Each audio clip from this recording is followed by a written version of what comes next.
Depuis 1993 et la loi Sapin, chaque ville doit en principe organiser un appel d'offres. C'est-à-dire que lorsqu'un contrat est terminé, la ville doit choisir un nouvel opérateur. Donc elle organise un appel d'offres. Les opérateurs qui se font concurrence participent à l'appel d'offres et choisissent celui qui propose le prix le plus faible ou le coût d'exploitation le plus faible.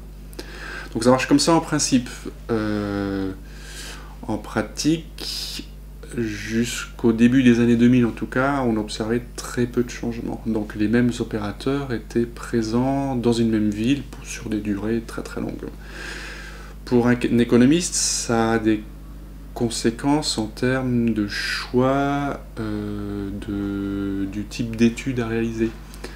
Si on s'intéresse par exemple à la renégociation des contrats de transport, c'est l'industrie parfaite, puisqu'on a le même opérateur sur des périodes très longues, plus de 20 ans en général. On a des séries de contrats qui durent 5 ans, donc on observe des renégociations de contrats avec un même opérateur, parfois des autorités organisatrices différentes, puisqu'elles sont élues au cours des élections législatives sur des bases de 6 ans, donc on peut avoir des changements de régulateurs. Mais en tout cas, les opérateurs restent les mêmes sur des périodes longues, donc pour ce type d'études, encore une fois, la renégociation des contrats, c'est l'industrie parfaite. Pour des études sur la concurrence entre les opérateurs, c'est plus délicat.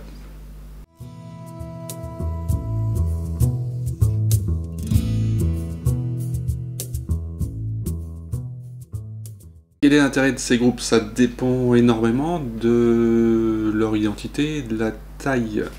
Les gros opérateurs sont actifs dans le transport urbain en France, mais ils proposent d'autres types de services publics.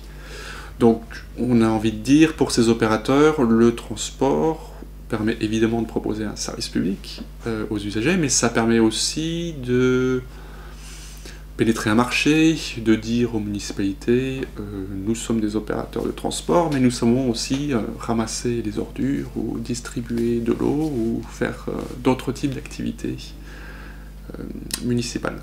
Pour les petits opérateurs, là, la question est plus compliquée, puisque ce sont par définition des entreprises qui ne font que du transport urbain. Donc là,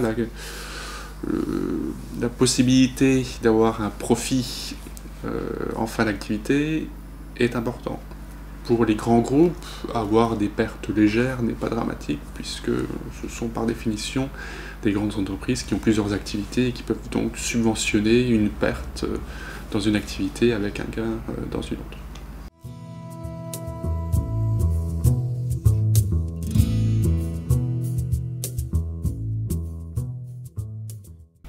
Alors non, je ne me suis pas intéressé directement au problème de tarification, mais plutôt à l'usage des contrats qui sont signés entre les autorités organisatrices et les opérateurs, et aux mécanismes incitatifs associés à ces contrats. Alors il faut savoir qu'en France, il y a deux types de contrats qui sont utilisés deux types en termes d'incitation à la productivité et à la réduction des coûts pour les opérateurs. On a d'un côté les contrats coût du service, et de l'autre les contrats prix fixe.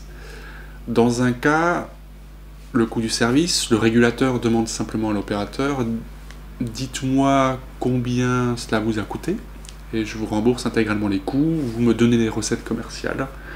Ce qui veut dire en clair que pour l'opérateur, le profit est quasiment nul. Il n'y a pas de profit pour l'entreprise. Et dans ce cas-là, les incitations à la productivité, on comprend bien, sont nulles. Si je récupère vos recettes et je vous rembourse tous vos coûts, vous n'avez pas intérêt à être productif.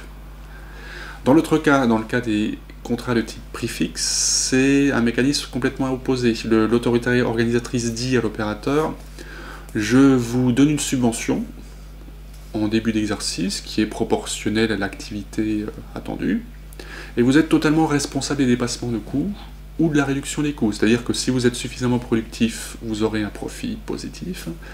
Si vous dépassez les coûts attendus, vous aurez des pertes. Donc c'est votre responsabilité, voici votre subvention, et vous vous débrouillez.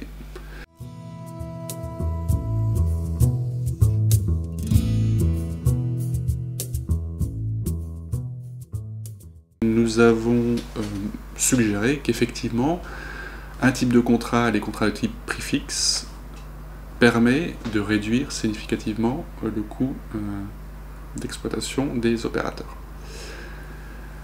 L'autre question à laquelle nous sommes intéressés est liée au choix du contrat.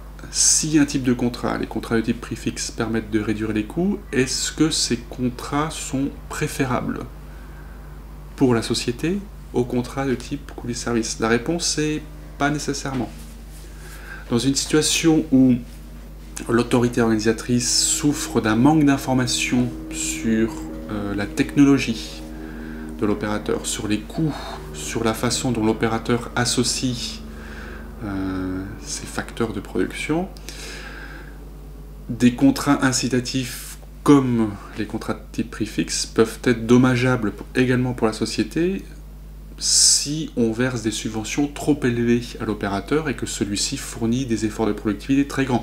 On lui laisse dans ce cas-là des niveaux de profit très élevés, c'est ce qu'on appelle laisser un niveau de rente important à l'opérateur. Donc dans une situation où il y a un manque d'information du côté de l'autorité organisatrice, un choix de contrat plutôt qu'un autre n'est pas forcément préférable.